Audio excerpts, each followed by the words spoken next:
does comedy all over the country, man. He's super hilarious. He just shot a stand-up comedy special. He'll be telling you the details about that. Everybody make some noise for Melvin Stewart, everybody. Melvin Stewart.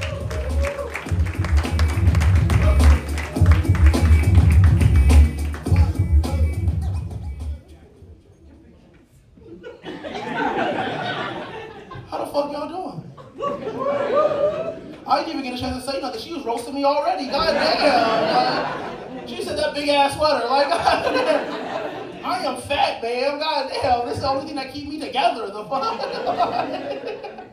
Yeah. I can't even roast you, boy. You and your man are both beautiful looking people. Shit. Yeah. Well, guess what, nigga? Your shoes is too tight. How about that? I don't know what the fuck to say to that. Nah, man, I'm super happy to see y'all. Thank y'all for coming out tonight. And if nobody told you look good today, I'm gonna be the first one to tell you y'all look good.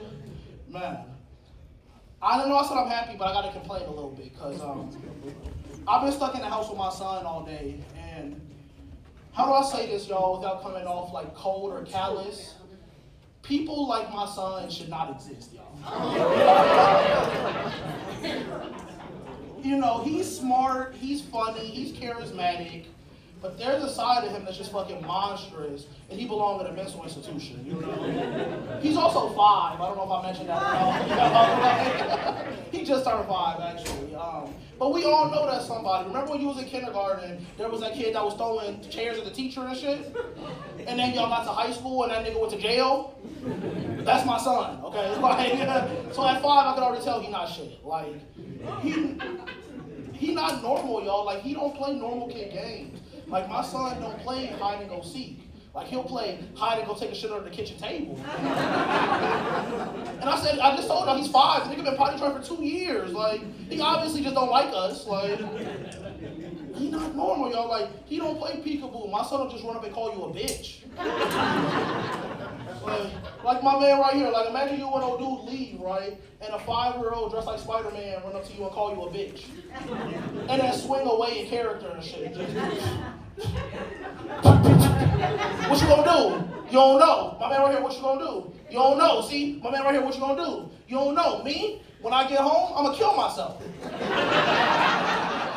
And let me tell y'all my logic. If an adult call you ugly, it don't mean nothing, right? They just hate and they just talking shit, whatever. But if a kid call you ugly, you a ugly ass bitch. My stepdaughter called me ugly on July 24th, 2022 at 9:17 p.m. And just for that, that little bitch is not going to college, y'all, okay? It's that fucking real. Right? So it's the same way if a kid call you a bitch. That means they got some insight on your life that you don't have. And maybe it's just time to check up out of here, big dog. It's okay, you know? That boy is wild, y'all. Like, my son likes to play this game that I started calling Black Panther. And we got some black people in here, which is great, so y'all know. But for the white people, when I say Black Panther, y'all probably think Chadwick Boseman, Wakanda Forever, the Avengers. It's none of those things. Black Panther is when my half-white son runs up to a random white woman at the grocery store and tells him it's time to leave. So sis right here, you can pretend to be a white woman for a second, right? Okay. My son will come out of nowhere and just, go! Go! And then me trying to be a supportive father, I come up right behind him. I'm just, go! Go! Pay for my groceries first, but then go! Well, long story short, y'all, we've been... you see, sir, I'm sorry, sis. Don't be mad at me. I just wanted you to pretend to be a white woman for like 5 seconds. I'm sorry. I know that's asking a lot. I'm sorry. You didn't have to do nothing, though. Like, I guarantee your credit went up in that time.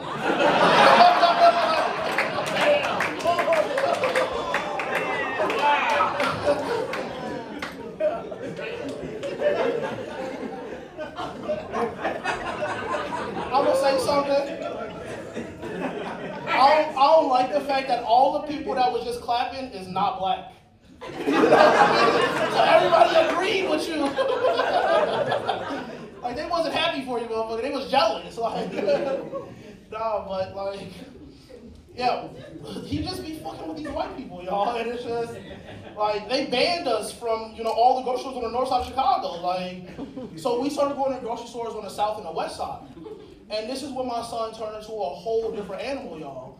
He started playing this game that I like to call police officer, and police officer is when my half-black son runs up to random black people and tries to arrest them. Yeah, you see, like my man right here, you looking for some ribs, right? Mind your business. My son will come out of nowhere and just, you're under arrest. He got a Nerf gun and everything. Like, he came prepared. Like, stop resisting. Like, black people don't play that shit, y'all. A grown-ass man drop-kicked my son in the chest. I seen that shit from 3 aisles down because I took off running. I'm like, I'm sorry, son. They let me headline at the comedy bar tonight. I'll see you later, nigga. All I'm saying, y'all, is if you find yourself at that Pete's Fresh Market right there on Chicago and Western. Oh, he know that. He worked there. Ain't nothing but Hispanic people that work there. He worked there. So, and you see a 5-year-old in a Miles Morales onesie stocking oranges, just know I'm doing everything in my power to get that nigga back, y'all, okay? He must be a good worker because he defended the fuck out of him. Like, that produce manager really defending his ass. It's like, nah, man, he's wild, y'all. Like, this story about my son, y'all, is crazy, and it always divides the room, so bear with me. So, this happened last week, literally. My son asked me to make him some pancakes. And as the good father I am, I make him the fucking pancakes. You do what you're supposed to be told as a parent. And there's some older black folks in there that are like, nah, nigga, that's not how that goes. Then right there, they nah. I'm sorry, that's just how, my kids is different now. And my son, y'all, I don't know what happened. I'm making the pancakes and something snapped in him. I saw it in his face. He ran up to me and he punched me clean in the dick, y'all.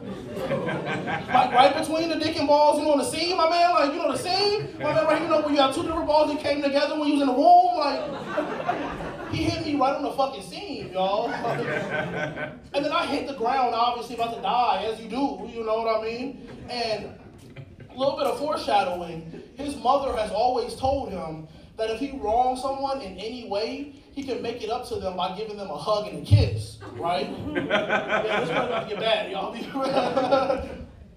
I see my son start looking emotional. He looks sad. And, with my one good eye, because I'm laying down, he gets on his hands and knees, starts crawling towards me, and in the most innocent little kid voice, he's just like, Daddy, I kiss it?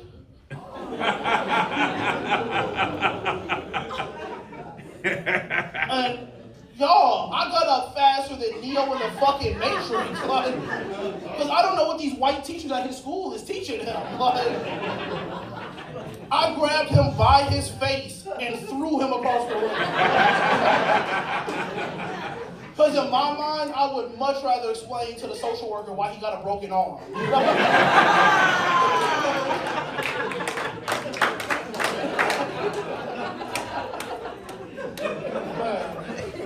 Because you go into the school talking about saliva and your dick, and Chris Hansen's on the other side of the door waiting for you. And I don't want that fucking problem, y'all. So, yeah, that's wild. He in the hospital right now, though. So. Nah, I'm just playing, y'all. He outside in the car, and the window rolled up. He all right? Man, this happened, like, I know we a little out of season, but this happened at Thanksgiving. This happened around Thanksgiving, right? My son, at schools, they do that little project where they talk about what they're grateful for. You know what I mean? And they did a little worksheet with a drawing and everything. And my son, he brought it home, and he was really proud of it. And I was even more proud, because I'm like, my nigga out here being grateful for shit? Like, I still remember when I shot you out of your mama, dog. Like, that was the best 6.5 minutes of my life, bro. Like, and now you're here liking and wanting shit. I love you, So me wanting to keep it special, this was a few days before Thanksgiving. I'm like, okay, we'll save it for Thanksgiving. So Thanksgiving come around, we make dinner, do all the Thanksgiving shit. When you sit down, the first thing I do is pull out this paper. Remember, I have not read it. So all I see is that in big letters, it says, I am grateful for. There's a bunch of lines and then a box underneath that. In the part where you says what you're grateful for, this nigga said, I am grateful for SpongeBob. And then in the box, he drew a fucking picture of SpongeBob. And what do you mean, so what? You're supposed to be grateful for his family. I ripped the paper up immediately, the fuck? I am petty. I got so petty that when Christmas came around, I was so ecstatic to tell him that SpongeBob took all of his Christmas presents.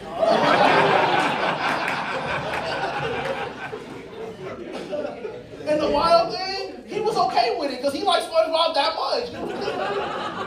He was just like, oh, SpongeBob might need it more than I do. And I'm like, nigga, empathy? I knew that I loved you for a reason. Like, so it all worked out, y'all. Man. Yeah, this is crazy, y'all. Like, you gotta watch what your kids be watching on the internet, y'all. I know that's hella cliche to say, but it's really real. And I'm just now starting to experience it. Because, like, I got my son onto SpongeBob. So that's why I was even more hurt about the SpongeBob thing. Because I connected it to him, and now he loved it more than he loved me. You know what I mean? And I remember he was watching regular clips of SpongeBob on YouTube, right? Normal. And then a few days later, now he's watching people cosplaying as SpongeBob in, like, video games. Still okay, right? And then a few days after that, I overhear on his tablet, which SpongeBob character can make you squirt the hardest? And they gave the answer right away. They were like, Mr. Krabs. And I'm like, how? Wouldn't it be Squidward? He got more legs. That don't make no damn sense.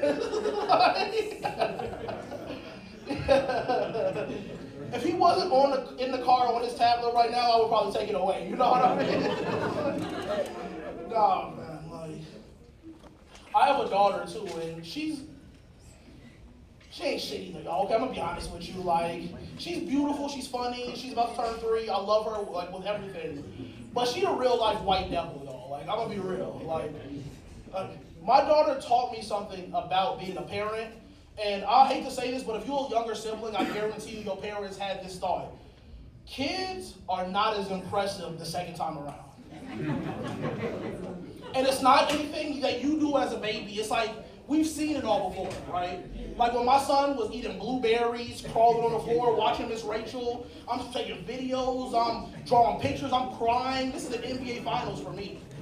But for my daughter, it's like, if this bitch ain't doing linear equations in algebra, I'm good. I don't want to fucking see that shit. Like, oh, you colored a line? I'm good, bitch. Thank you. You know what I mean? Show your mama. Like, and like for my son, y'all, like, you know, your first kid, I like to use this analogy. Your first kid is like winning the lottery. It changes your life forever. Nothing is ever the same. It's a beautiful thing. Your second kid is like going to work on a Friday and your manager got you a pizza party. Yeah. You know, you like, oh, this cool or whatever, but I don't even really like Rosati's like that, you know? Like I said, for my son, now that he's in school, anytime there's projects, I'm so hyped. For my daughter, I frequently catch myself Googling things like, how much duct tape can I use before it's considered child abuse? And the answer is half a roll if you get it from Dollar Tree. I don't know if y'all knew that. I love my babies. So y'all know I'm talking shit. The only one I don't fuck with, I'm gonna be real. Like, the only one I don't fuck with 2 of them because I got a stepdaughter and my newborn baby. He's 5 months.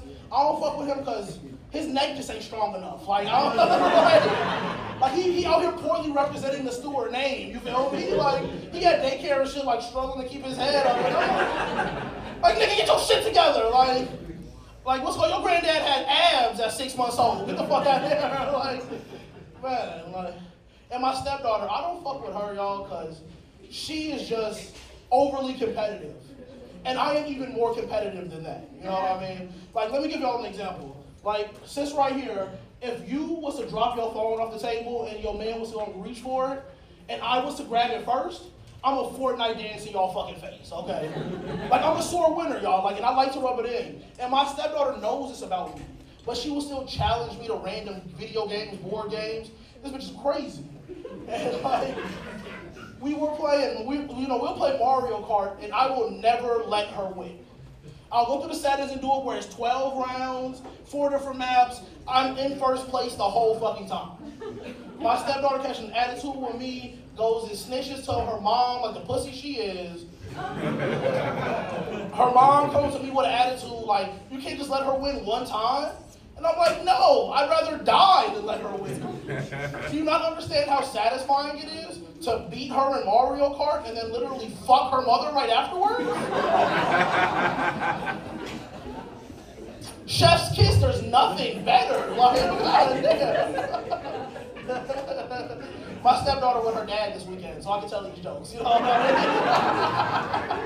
mean?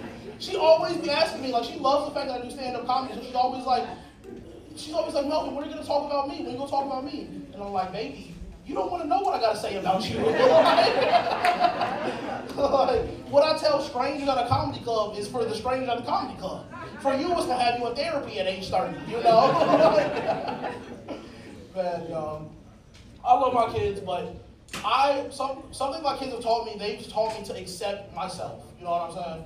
Like, not enough people accept themselves. I have finally accepted y'all that I am fat, okay? I know for all of y'all, who the fuck said okay? I don't like that support, you're supposed to disagree. I know for y'all over here it's obvious, but like for y'all up front, I know. And I'm telling y'all, until last week, I was a skinny white woman, you know what I'm saying? Like, I could have been on America's Top Model, like I was a bad bitch, like, you know? And I finally accept that I'm fat, y'all. And when you fat, it changes the whole way you embrace the world, y'all. Like, I cut off all of my overactive friends, you know what I'm saying? Like, I stopped talking to my son's godparents because these bitches invited us on a nature walk. Like, I don't know what about my body says that I look like I go on nature walks, but fuck y'all, cause no. The highlight of my day is waking up in the morning because I know there is food in the refrigerator. You know what I mean? So don't invite me to a fucking nature walk. If you invite me somewhere, the first thing I'm going to ask you is, will there be food? And I mean real fucking food. I don't mean that charcuterie board. None of that bullshit. I'm talking about real food. I need a steak at the door and a pizza 45 minutes later. You feel me? Like, let me tell y'all, I've been on this stage. Therese, how long have I been up here? More or less, bro. I don't know. I've probably been up here 12, 14 minutes. I have mostly been standing in the same place. And look at my fucking face, y'all. I'm sweating my ass off. That's what it means to be fat. You know what I mean? I'm at a weight right now, y'all, where, like, I no longer know if my ass crack is out or not. Like, you know when you slim and shit, you feel that little breeze. But when you fat, it's just wet all the time. You know what I'm So it's like, honestly, y'all, I'm gonna turn around. I'm gonna need y'all to let me know if my ass is out. Let me know. If I can't tell, let me know. Come on.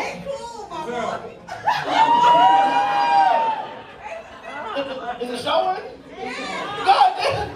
My bad, y'all. I don't know. Like, my fucking fault, y'all. They said it's the naughty show and shit, so I showed some ass. I'm making sure y'all get y'all money's worth. The fuck.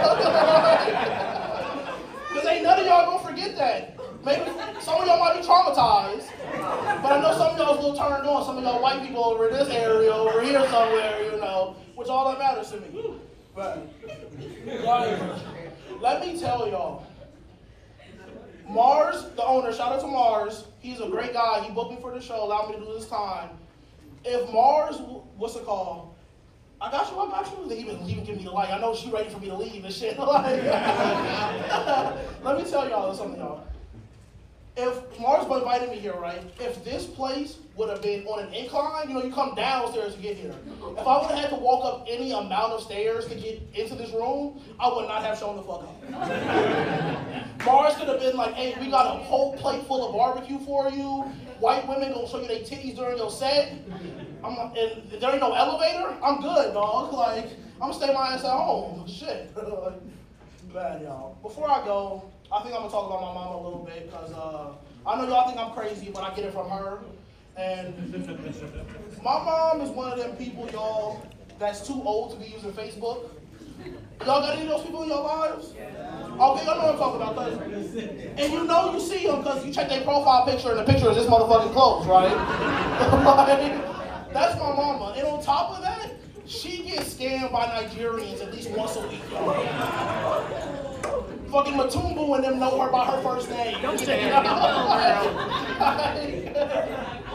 And I love her, but she's just too gullible. I went to do a comedy festival, and I had her watch my kids. You know, I paid her for it because we had a little bit of extra money at the time. I really wanted to show I appreciated her, and we was going to be gone for 5 days. So I paid her, and do y'all ever be getting negative signs from the universe and shit? Y'all ever get that? So me and my wife is in New Orleans walking around the French Quarter, right? Minding our business. A crackhead run clean past me and touched my lips. What did it taste like? It's like ass. And a little bit of crawfish, you know what I'm saying? It's in New Orleans and shit, you know? Like, it's like down south loving, you know what I mean? But that was my sign. I knew something was off, y'all. So I called my mom. And I'm like, I used the old black people talk. I was like, Mama, something ain't right in my spirit.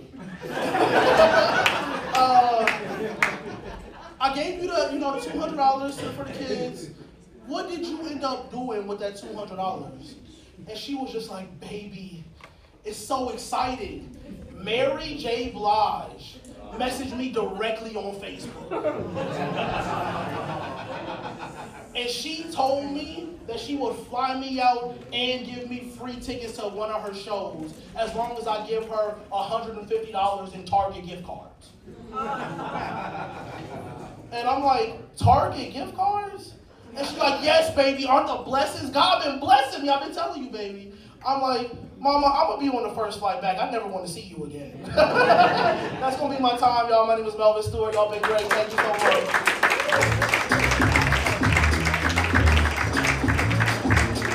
Everybody, give me one for Melvin Stewart. Everybody, Melvin Stewart. Y'all had a good time tonight? Y'all had a good time? All right, we do this every third Saturday. Every third Saturday, we have a brand new lineup of comedians. Make sure you follow the Comedy Plex on all social media platforms so you can see all the upcoming shows. Thank you.